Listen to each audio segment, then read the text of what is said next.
Hello friends, today we study the trigger points. What are what is a trigger point? A trigger point is a facial area of hyper irritability that is locally sensitive to pressure and can refer symptoms, usually pain. Okay, or to the other area of the body. Trigger points are reported to exist in most every soft tissue of the body, including muscle, muscular fascia, periosteum, ligament, and skin. The term myofascial trigger point is used to describe trigger points that exist within skeletal muscle or tissue or skeletal muscular fascia. Okay,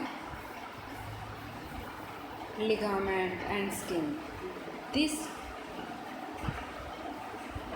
we explain you full what are the trigger point, how they form, types of trigger point, and lastly we proceed to the treatment part.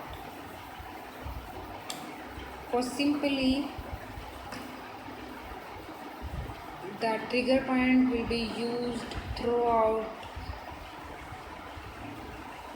like we refer trigger point as a pain stimulators. Okay,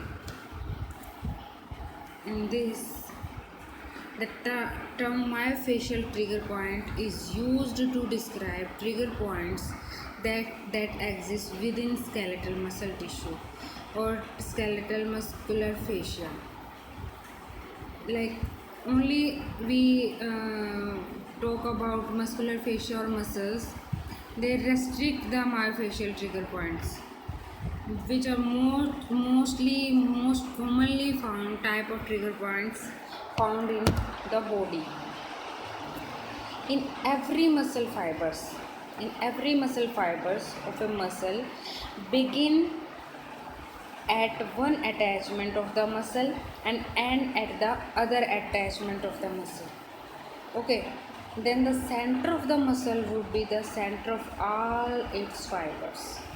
However, not all muscles have their fibers architecturally designed this way. For example, like pinnate muscles by definition do not have their fibers run from attachment to attachment. Furthermore, even like fusiform muscles do not always have all their fibers run the entire length of the muscle. Okay, before we proceed further, there is one classification for the trigger point. All trigger points can be divided into two classifications. One is active trigger points and one is latent trigger points. Although the definitions are not fully consistent, it is generally agreed that latent trigger points do not cause local or referred pain unless they are first compressed, whereas the active trigger point may produce local or referred pain even when they are not compressed. Latent trigger point is essentially at a less severe stage than in an active trigger point, and if left untreated, a latent trigger point often develops into an active trigger point. Here you see that the trapezius area, upper trapezius area, from here to full referred pain. Okay, they are active trigger points because they refer the pain throughout the elbow. Myofascial trigger points are often divided into two. Okay, one is the central trigger points and one is the attachment trigger points. Central trigger points, this is the central trigger point. Okay, referred pain, central trigger point causing the referred pain. Okay, and the these these trigger points causing pain throughout the tendon, throughout the muscle. Okay. And the next one, which is the attached trigger point or attachment trigger point, trigger point, they causes the local pain. We next we just generally study about why they are causing local pain, or why central trigger point causing referred pain. Okay, are located at the attachment side of the muscle. This is the classification of the myofascial trigger points. When we study about the trigger point, or we talking about muscle, then we have to study about the sarcomere or sliding filament theory. What are the sarcomeres? Okay, I just go through superficially because everyone know the sliding filament theory and the sarcomeres. There is the sarcomere between the two Z lines. Okay, and there is one actin filaments, and which are myosin heads and myosin filaments. Okay, the thick one are the myosin and the thin one are the actin filaments. Okay, there is I band between two zones and A band, which is myosin filament, and another I band which is myosin filament and to the actin filament end. Okay, and these are divided. The sliding filament theory, what are the mechanism? Like this sliding filament theory is when any injury or something happened to our muscles, the nerve cells or receptor cells, they are aggravated, and the neurotransmitters like acetylcholine, they form a synaptic cleft, and the neurotransmitters float, and they go, and they are alarming the nerve, and that goes to the brain, and stimuli come. All this sliding filament theory mechanism. Okay, and there is the formation of the cross bridge.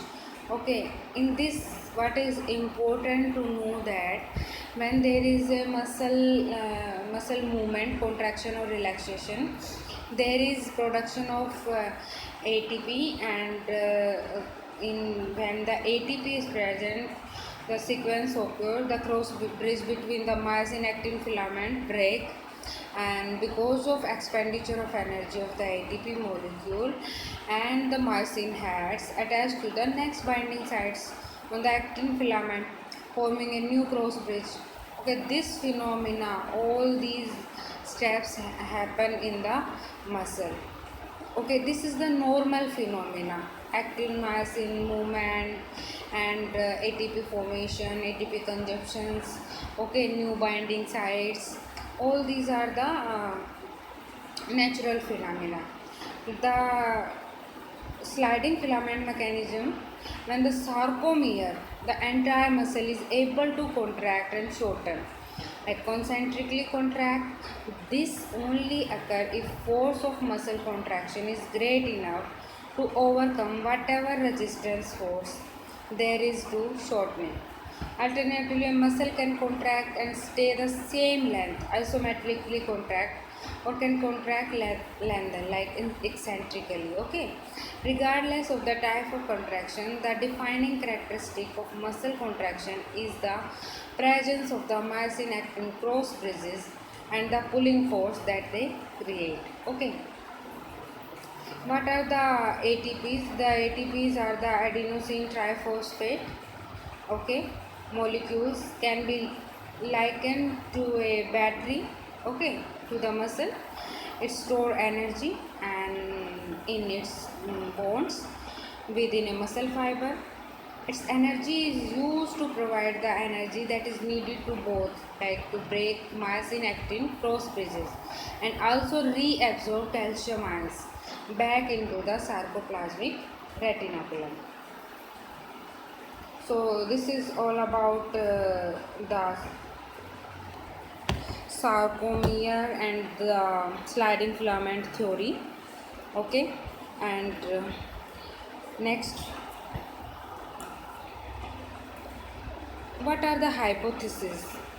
Once normal muscle contraction is understood, it is not difficult to understand how a trigger point can form.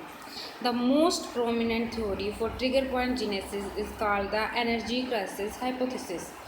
To understand the energy crisis hypothesis, it is necessary to understand the role that ATP molecule have within the sliding filament mechanism.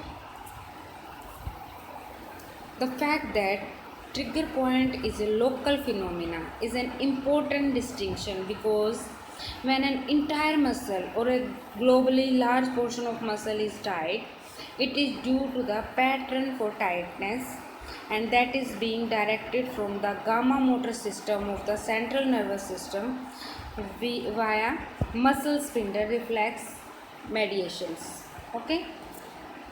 Therefore, a globally tight muscle is tight because of the central nervous system. Activity, where is a trigger point, is a local phenomena of muscle tightness.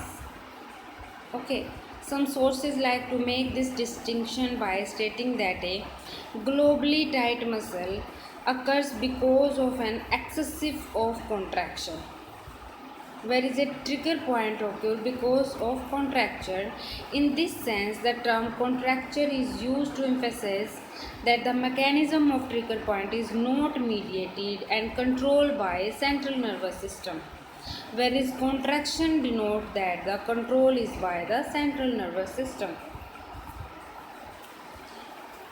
The muscle contraction happen, deficiency of ATP happen because muscle contraction is very large, and deficiency of ATP which causes the muscle contraction. Okay, and muscle contraction causes the ischemia causes the deficiency of ATP. Again, this is the vicious cycle.